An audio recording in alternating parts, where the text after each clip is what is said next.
Shalom à tous les frères dans le monde entier. Je vous salue dans le nom puissant de notre Seigneur et Sauveur Jésus-Christ. Je suis ce matin heureux encore de m'adresser à vous au travers de cette petite vidéo parce que j'ai la joie dans le cœur quand je sais qu'il y a des personnes qui sont disposées ou qui sacrifient quelques minutes de leur temps pour partager avec moi la parole de Dieu. Alors que Dieu vous bénisse. Il y a vraiment longtemps que vous m'avez vu. Alors c'est pour dire que je suis en train de revenir tout doucement parce que j'avais été pris vraiment par le travail, ce qui a fait que donc j'ai dû arrêter les publications. Mais je crois que par la grâce de Dieu, les choses vont reprendre et que nous aurons le temps vraiment de pouvoir échanger avec vous, de pouvoir vous transmettre de la part de Dieu la parole qui pourra vous aider à marcher dans ce monde. Alors ce matin, j'étais en train de méditer et le Seigneur m'a transporté dans le livre de Josué au chapitre 1. Et ce livre, quand on parle de Josué, tout le monde sait de qui il s'agit. Il s'agit de la personne qui a relevé Moïse après qu'il soit rappelé à Dieu. Il s'agit de celui-là que Dieu a choisi pour conduire le peuple d'Israël jusqu'au pays promis. Alors ce matin, c'est une vidéo d'introduction par rapport à ce que j'aurai à faire dans les jours à venir. Je ne serai pas trop long, mais je voudrais seulement vous dire, en tant qu'enfant de Dieu, nous avons 3 raisons d'être forts. Et ces 3 raisons, Josué les avait aussi. C'est pourquoi il a été fort. Parce que d'abord, il était un soldat vraiment qui a beaucoup appris auprès de Moïse, un serviteur qui s'est soumis, un serviteur qui était vraiment fidèle à Moïse. Il mettait en exécution de manière prompte, avec exactitude, tout ce qu'il recevait comme consigne de la part de son leader. Alors donc, je dis ce matin que nous avons 3 raisons d'être vraiment forts avec notre Dieu. Ce que Dieu attend de nous, c'est notre disposition, c'est notre détermination, parce qu'il nous a appelés pour faire son œuvre. Il nous a mis à part pour pouvoir vraiment apporter de sa part le message du salut, le message de la croix, afin que ce monde soit vraiment sauvé. Alors, ces 3 raisons, comme je l'ai dit, je vais vous les donner de manière rapide parce que je ne serai pas trop long. Comme je l'ai dit aussi, c'est une vidéo d'introduction par rapport à ce que j'aurai à faire dans les jours et mois à venir. Que Dieu vous bénisse. Alors, ces 3 raisons, c'est que je les ai surnommées les 3 P dans notre marche avec le Seigneur. Et Jésus nous a dit que celui qui demeure à moi et que mes paroles demeurent en lui, qu'il demande tout ce qu'il veut et ça lui sera accordé. Je le dis dans mon français pour que chacun puisse me comprendre. Alors, la première de ces 3 P, c'est la promesse de Dieu que nous avons d'avoir des victoires certaines face à nos ennemis. La promesse de Dieu que nous avons. Et cette promesse-là, Josué aussi l'avait. Dans son livre au chapitre 1, à partir du verset 5 à 6, je vais vous le lire, je n'ai pas le verset en tête. Cette promesse-là, Josué a su s'appuyer sur elle.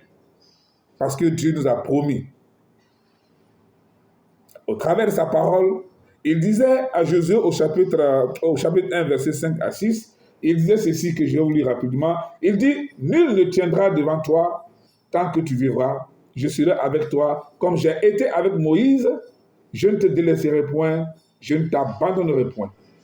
Fortifie-toi et prends courage, car c'est toi qui mettras ce peuple en possession du pays que j'ai juré à leur père de leur donner. » C'est la promesse de Dieu faite à Josué.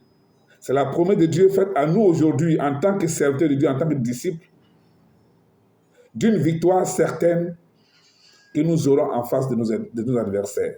Tant que nous serons dans la position où Dieu veut que nous soyons, nul ne tiendra devant nous. Nous serons persécutés, nous serons tentés. Il y aura en face de nous des épreuves certainement. Mais tant que nous serons dans la position où Dieu veut que nous soyons, chers frères et sœurs, si vous m'écoutez, nul ne tiendra devant toi. Dieu me disait un jour, il dit, les réunions que tiennent nos adversaires, nos ennemis, enfin ceux qui sont positionnés comme nos ennemis, parce que nous n'avons pas d'ennemis, mais nous avons des âmes à sauver. Ces réunions qu'ils tiennent nuit et jour, à des heures tardives contre nous, Dieu m'a dit qu'il ne peut pas les empêcher. C'est leur droit. Mais ce que Dieu empêche, c'est quand il se lève maintenant pour mettre en exécution les décisions prises pendant ces réunions-là. C'est là que Dieu se lève et il dit non, cette femme, cet homme, ce jeune homme m'appartient, vous n'avez pas le droit sur lui. Sinon, faire des réunions nocturnes, c'est leur droit. Alors, je vous exhorte, frères et sœurs, à demeurer dans la présence de Dieu, à demeurer là où Dieu veut que vous soyez. Parce que Josué, quand Dieu a appelé Josué pour être à la tête du peuple, après que Moïse soit mort, Dieu a pris le temps de tracer un champ de progression pour Josué avec des limites. Et tant que Josué sera dans ce champ de progression, la Bible dit que Dieu lui a promis que nul ne tiendra devant lui. Tant que Josué sera dans la présence de Dieu, dans ce champ de progression, nul ne tiendra devant lui. Il va causer certainement des ennemis, il va causer certainement des adversaires, il va causer certainement des difficultés, des épreuves.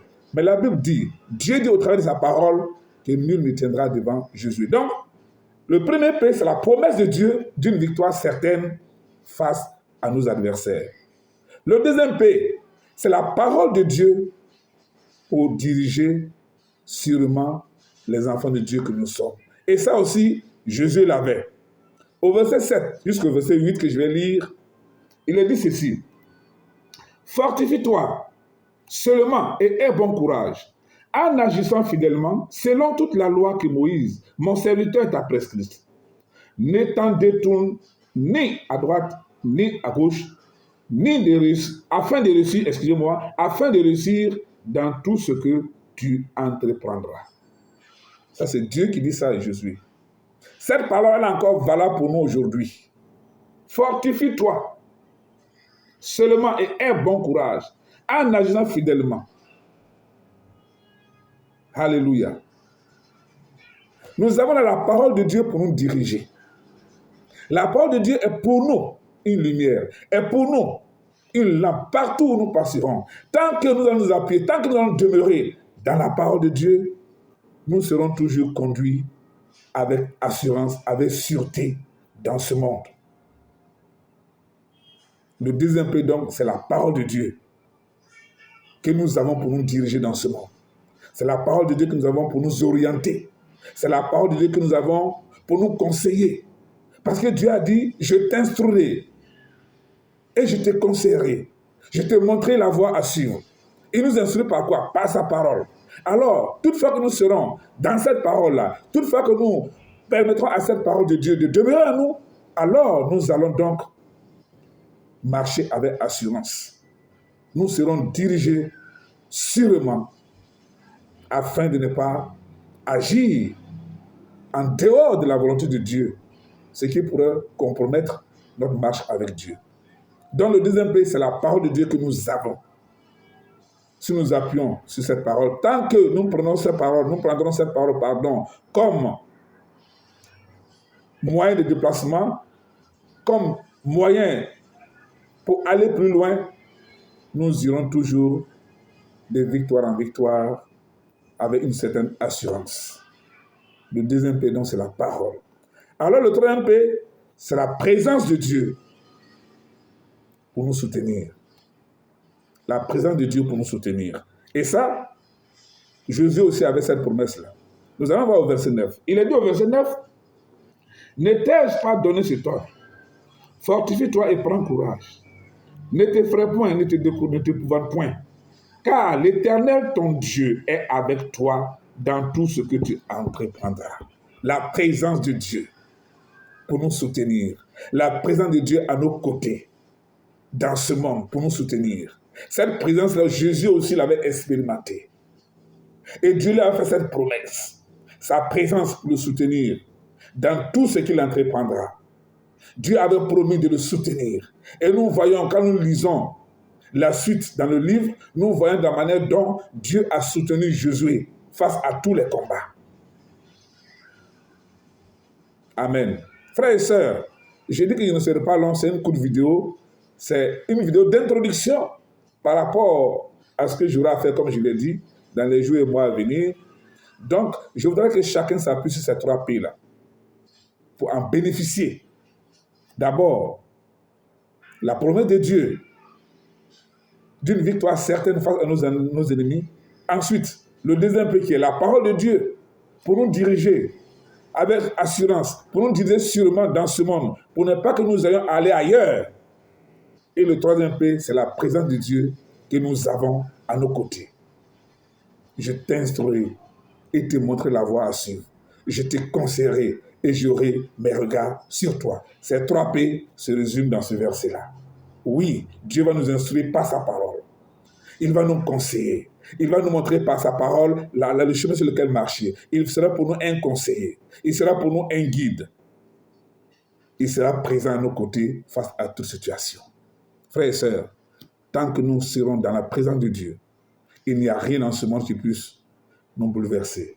Il n'y a rien dans ce monde qui puisse nous désorienter. Il n'y a rien dans ce monde qui puisse nous vaincre. Oui, nous connaîtrons certainement des tribulations. Nous connaîtrons des épreuves. Nous connaîtrons des difficultés. Mais dans tout cela, la présence de Dieu à nos côtés va nous aider à aller de l'avant. Soyez bénis, que le Seigneur veille sur chacun d'entre nous, afin que nous puissions vraiment être là où nous devons être pour qu'il puisse nous bénir, pour que nous puissions profiter de toutes les bénédictions qui découlent de lui et de lui seul.